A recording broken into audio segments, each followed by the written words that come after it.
All right. Well, we got UCLA. They are a 4-point favorite in this game, facing Boise State. Over under is set at 48.5. Oh boy, howdy UCLA. UCLA's lost quite a bit. Dante Moore, he's in the portal. Latu, he has entered into the NBA draft. Kamari Ramsey, he's in the portal. Nemo's in the portal. Carson Ryan's in the portal. Did you say the NBA draft? Yeah, no, I said he's in the draft. I thought you said NBA draft. Oh, I don't think if I did, he might be trying out for the NBA. He's in the He's NFL 6'5". draft. He's a small forward, you know. Right. But interesting for Boise State, Taylon Green's has jumped into the portal as well. UCLA's got a lot to work on. This spread opened as a 1-point spread at opening. At time of record, it is up to 3.5 points here. You know, I'm interested to see what UCLA does in this game, but I'm also kind of interested to see what Boise State does as well. They're probably going to go with Maddox Madsen at quarterback there. I don't know. What you got for me, Fresh? Well, I think you started off with, first thing on my notes was UCLA. Woof. This was not the team that we saw again last year. There was no offense whatsoever. The defense was played phenomenal, but they could only do so much. Coach Keller there, you had one, but you haven't had the other the past 2 seasons. Where are you going to find a balance? And going to the Big Ten, it's not going to be any easier for you. So there's going to be a lot of issues. I think we've all by now seen Dante Moore's, relative going on Twitter, TikTok, Instagram, whatever it is, and going off on Coach Kelly and that he's not the real deal. So there's a lot of turmoil within the program too right now. And I got a feeling that message is getting out. So what are we going to see from UCLA? Where's the mindset of this team going to come from? You came out there and you beat down USC. You got, took care of that win in a dominating fashion, but you got L's to Cal and Arizona State down the stretch.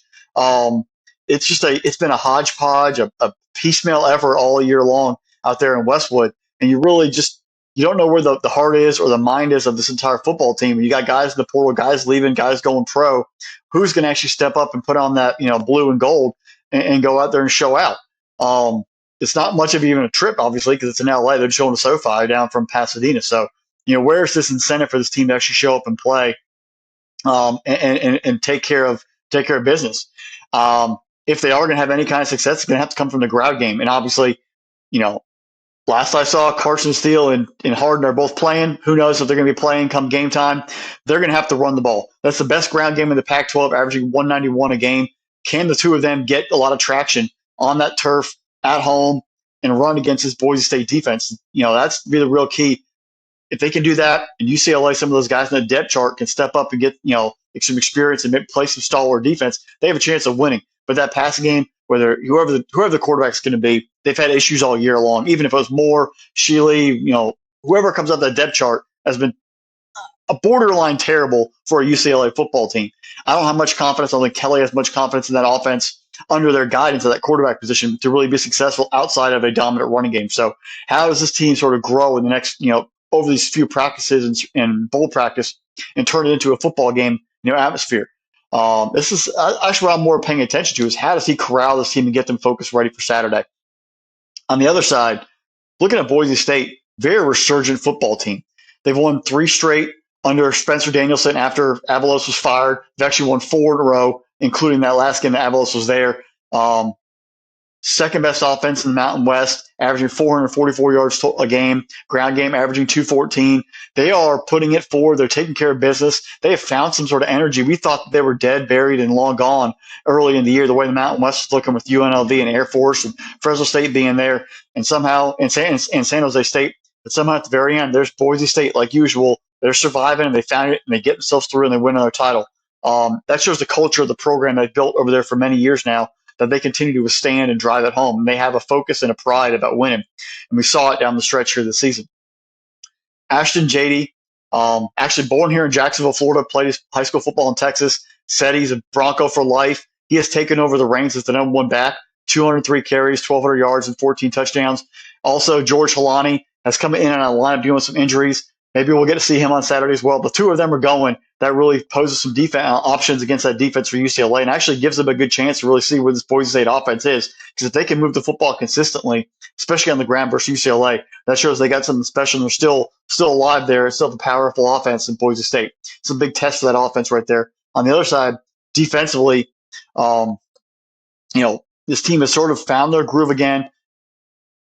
Can they shut down a mediocre UCLA offense? They've had a pretty good run there, taking out good ops, especially UNLV in the title game. But where can Boise State step it up after another month of practice and get after UCLA and against some unexpected, fast-paced, upbeat offense that UCLA likes to run? I like the Broncos this game. I like the Broncos convincingly. I don't think UCLA has the heart or the depth right now to really withstand what Boise State's going to bring them. Another conference champion that's fueled off momentum right now. I think Boise State goes into LA, goes into SoFi, and they take care of business, and they take care of it with ease. Fresh, how crazy has it been? Like, this game will be almost just over a month from when they faced USC in the Coliseum, beat USC handedly, 38-20. And then when they take the field again for the bowl game, I know they lost to Cal during rivalry week, but when UCLA takes the field, how far this program has fallen, and it's only been a single game. With everyone that's either opting out of this bowl game for UCLA or hitting the transfer portal or what have you, you take a look. You're right, Fresh. Steele looks like he's going to play in the game. They still got some talent there. I mean, this Maddox kid, I haven't seen enough of him, so I really don't want to say, like, hey, statistically, I'm sorry, Maddox is on Boise. Garbers, we have seen a little bit of before with him. I actually think he's a little bit better of a quarterback than Dante Moore at this point in his career. He's more experienced. He doesn't turn the ball over as much. Higher completion percentage. Moore definitely had the talent with his feet. Obviously, we can see where it is. It's going to be a heavy dose of Carson Steele, but I really do think that this is a cultural issue for UCLA. If UCLA doesn't win this game, they're going to go lose 4 of the last 5 for the season and wind up going into the Big Ten and facing a Big Ten slate that's not going to do them any favors. You take a look at Boise, especially expanding to the 14-team or 12-team playoff next year. Boise State could be one of those teams that could start positioning themselves now. You need a really good showing in a bowl game to set yourself up for, especially if you're in a group of 5 team, you need a really good showing in the bowl game to say, hey, we have some talent over here. People are going to talk about Taylon Green, losing him.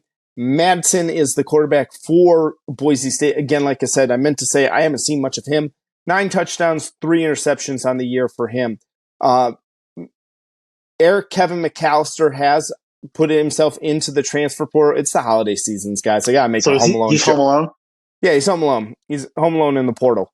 Looking to see who steps up. Is it Bowen's the third lean receiver? Because Genty is the second lean receiver. Genty is going to be the star of this game. If he can do something and he can run, people will really start talking about him going into next season. He could be one of the best players out there that's on a group of 5 team. I love the fact that he's committed with Boise State. Boise State's a great brand out there in the Mountain West. I'm with you, Fresh. I'm taking Boise State in this game, and I'm tempted to take the over because I think that teams are going to move the football a little bit on each other. I think that sooner or later, the defenses are just kind of going to throw their hands up and go, we really don't care much about this game. So, but give me Boise State and the over in this one. I'm going to make a bold statement here. I'm going to be irrational for a second. I'm going to say we're going to have over 400 yards rushing combined between both teams in this football game. Ooh, that'd be pretty impressive.